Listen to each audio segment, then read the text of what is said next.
Hey everybody, I'm going to have the first tutorial I've had out in a little while, and it's going to be how to make your own CPVC PVC Nerf Breech that happens to fit into any half-inch CPVC coupler. Functions really smoothly and has a good seal. Let's go ahead and get started. First thing we're going to go over is all the materials and tools that you're going to happen to need. Now the main thing that you're going to need is you're going to need a piece of magical half-inch PVC. Now magical just basically means that it will fit over half-inch CPVC and still have a nice snug fit. Bubble has a very nice extensive video on how to find it, and that will be on his channel, which I'll link right here. And you're going to need a piece long enough to be your sheath and your pull, and then you're going to need a piece of CPVC at least as long as we want your barrel to be.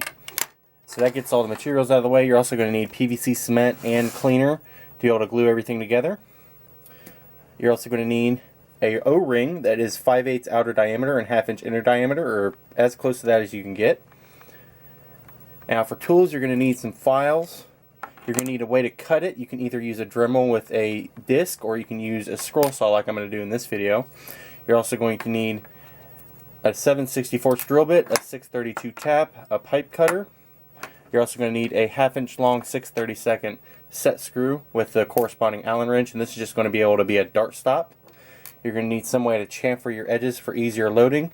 I just have this PVC chamfer tool. I don't know exactly what it's called.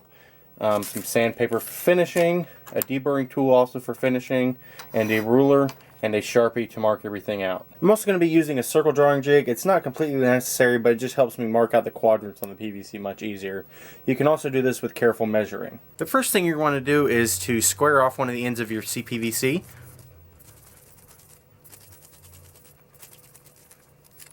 And then just clean that up just a little bit. And then you're just going to make sure that this is nice and flat. And then you're going to just want to cut off a really nice little short ring of CPVC. And then you should end up with something that looks kind of like this. For the next part of this, you're going to need a little bit of super glue and a piece of the 1/2 inch magical stuff, but just a little scrap piece, as well as your small little ring and your long piece. If you're just going to put a little tiny bit of glue around the ring of the sanded edge of this CPVC. Doesn't need to be very much at all. Just a couple little tiny drops. And then you're going to take your rubber O-ring and you're going to center it on there as best as you can. And then what you're going to do is you're going to slide it into your piece of 1/2 inch PVC just to make sure it all fits really well. And then you're going to take your piece of 1/2 inch CPVC, the long one, you're going to shove it in there and push down and make sure that it's nice and tight. And you're going to leave that to sit for a few seconds while your super glue cures. And once the super glue cures, you can just give a whack on this piece of CPVC and your little ring will come popping out. Like so. And then you have a nice centered O-ring on your piece of 1/2 inch CPVC. And now we're going to go ahead and mark our final barrel length. I'm making this one 7.5 inches because it's going on a rainbow pistol. And then just cut on your mark. Now we're going to go ahead and start making our breech body, but to do that you need to just go ahead and square off one of the ends of your PVC. You can do that by just making a score line with your small cutter and then coming in and finishing with your big pair of shears. If you have them. If not, you can always cut with your small pair just fine. And it should leave you with a nice level piece. Let's go ahead and clean that up. And then we want to go ahead and cut our barrel sheath close to its final length, which is basically going to be about 8 inches on this with the about a 1/2 inch piece here. This doesn't have to be perfect yet. We'll clean it up a little bit later. So as you see, we're at about 8 inches, so I'm going to go ahead and cut this to 8 inches as well. My CPVC breeches measure a little bit different than my brass breeches in that I like to have about 2 inches on the back, and I like to have about a 1 3/4, space to put my dart in. You want to leave a little bit of space for your darts depending on how long they are. I usually leave about a 1/4 inch so they can load them really easily. And now we're going to go ahead and mark all of this out. The first thing I'm going to do is mark out my quadrants with my circle drawing jig. You can also do this by measuring carefully and folding paper, and there's a couple different ways to do it, but I just find this way to be easiest.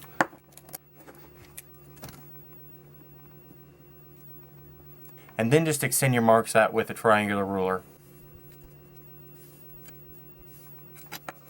It should leave you with something like this. And now I'm going to go ahead and mark my 2 inches from the back. Like I said, you can do this with a ruler and some careful finagling, but I have this Swanson square that I'm just going to go ahead and use. It makes it really easy on me. Again, we're just going 2 inches from the back, and you're just going to do a half circle.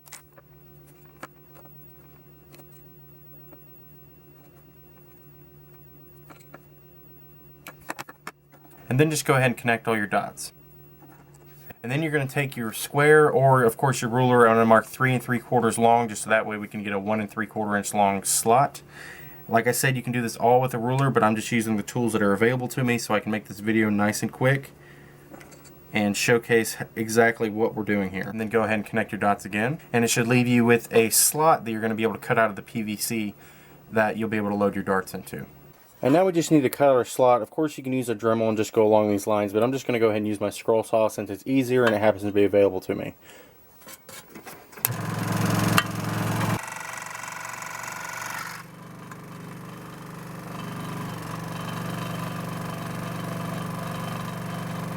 Go ahead and clean this up with our file so everything's nice and smooth and you won't catch your fingers on anything.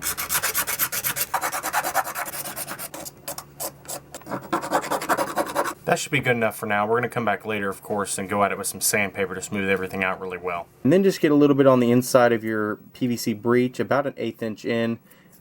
This isn't super duper necessary, but it just helps increase the bond strength. And this shouldn't be getting a whole lot of strain once we go ahead and put our set screw in the back. Now once you have that done, go ahead and clean off your little paintbrush on a rag and open your PVC cement. And we're just going to paint a little bit on the actual O-ring piece this time. Make sure you have something down on your table or a surface you're not worried about destroying or getting irreparably dirty, because we're just going to put a little bit of this cement on here. Like so. Just with a little throwaway paintbrush, like I said. Don't use any of your good painting brushes on this. Get a nice thin layer on there. Put your paintbrush down.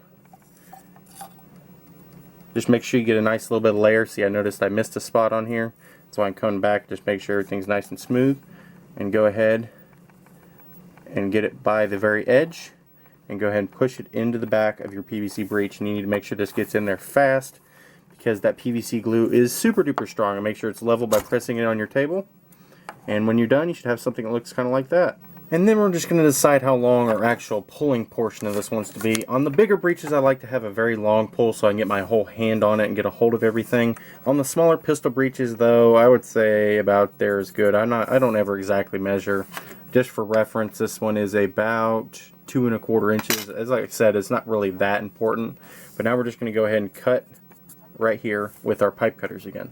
The next step we're going to do is we're going to go ahead and mount our barrel in our pull piece. And that's pretty easy to do with this style of breech. Basically, you take your nice end of your PVC that you sanded down earlier, and you go ahead and shove it back in there until it's really tight with your PVC and your little O-ring seal. And then you're going to take your cleaner and your primer, or your primer and your cement. And be careful dripping everywhere like I am. It's kind of hard to do from behind the camera here. And just go ahead and lay on a thin layer, about right in the middle. I'll get closer so you guys can see what I'm doing. Right in the middle. It doesn't have to be all over. This isn't going to be subject to more than, somebody pulling on it. And you can even toss a little bit on the inside of your barrel pull if you wish. I like to throw just a little bit in there. And then you're going to take your cement. This is just standard PVC cement. You're going to get a nice little glob on here. And you're going to put some on the inside of this, and why you're doing that is so you don't actually glue it to the actual barrel piece. Go ahead and smother some inside here, and make sure you don't have a whole lot on the outside here. You should probably be using a rag for this rather than your fingers, as this stuff is actually probably pretty toxic. And then you want to go ahead and make sure your breech is pulled back nice and tight, and just slide this over while it's still nice and wet, and then you're just going to leave it to cure. Now once you've given everything some time to dry, you might have noticed you've got some squeeze out in the end of this barrel. Basically what we're going to do is we're just going to take a little bit off the length of the barrel, which really isn't that big of a deal. I mean, if you're real picky about how long you want your barrel length to be, you can always add a little bit at the start to compensate for this, but I don't really find it that necessary. Go ahead and chop back some, and we're just going to give it a nice deep score. In my video, like I said, you guys can cut all the way through with this thing, but I prefer to just jump over to the big shears and take out my score line, like so. So we get a nice piece of fresh barrel. Now we're going to go ahead and add our little tiny dart stop right here. And we're going to do that by drilling a 7/64 hole in through our little ring of CPVC at the back. This isn't super necessary, but in blasters that might vacuum load, it's pretty nice to have. Now make sure you don't go all the way forward into the seal chamber here, and just go ahead and drill a small hole. Just through one side is enough. Then go ahead and tap out your hole with your 6/32 tap. And then go ahead and add in your little 6/32 1/2-inch long set screw. And take your Allen wrench and tighten it all the way in. And if you really, really want to, you can even take a drop of super glue to act as kind of a thread locker at the very end. But the main thing that's important here is you want your screw, or your set screw, to be sunk below the surface of the PVC. Excuse me. That way it doesn't interfere with going into your coupler. Like so. And wipe off excess. And as you can see, you come out with a nice little dart stop in the back. Now this problem might not apply to everybody, but it is applying to me right now, and I've seen it before. Basically your PVC is almost too loose and your breech doesn't hold very tight. If you want to fix that, you can go ahead and take your big shears, or you can even do this with your small ones, and you just want to add some friction rings up here near the pull. And that's just raising the surface of the CPVC a little bit, and helps to give you a better lockup. Like so. If I get these off, see, you get a nice, you still got the nice fluid motion, but then when you get to the end, you've got a nice lockup. If it's still too loose at the back of the throw, also you can also add some back here at the very back. As you see, we get a slightly raised surface on that CPVC, and that makes it so you've got an extra frictiony lock set up like this. So you got a lock there where it gets really stiff, and then you got a lock at the very end of the throw. Basically, when you get to the point that you have a nice good lockup on your breech and everything seems like it's working really well, all you've got to do is remove all these ugly lines and sand everything nice and smooth. And I'm going to do that off camera, but I'll show you guys what it looks like at the end. Finishing PVC, basically I just start with a rough grit and a smooth grit with a chamfering tool. The main thing you want to make sure is that the inside ramp of this CPVC is nice and smooth. That way you can slide a dart in really quick to reload. And I can also use some files sometimes to smooth out some of these corners. But I'll show you guys what it looks like at the end. And after all said and done, you should be left with something that looks kind of like this, with a nice little dart stop and a nice smooth edge on the front and a nice good lockup. Once everything's been said and done, it should leave you with a nice little breech, or a longer breech if you happen to make it a little bit longer. That you can prime your blaster, open your breech, load a dart. I'm doing this left-handed, so it's a little bit more difficult. Close your breech, fire your blaster, prime your blaster, open your breech, load a dart, close your breech, fire. As you can see, nice little pop from the blaster. It's all about choosing the right barrel length. Hope you guys really enjoyed this week's video, and if you did, please leave me a like or a subscription, and I will talk to you guys again next week. I'm very sorry that this week's video was a day late, but I worked a lot this week. So until next week, I'll talk to you guys later.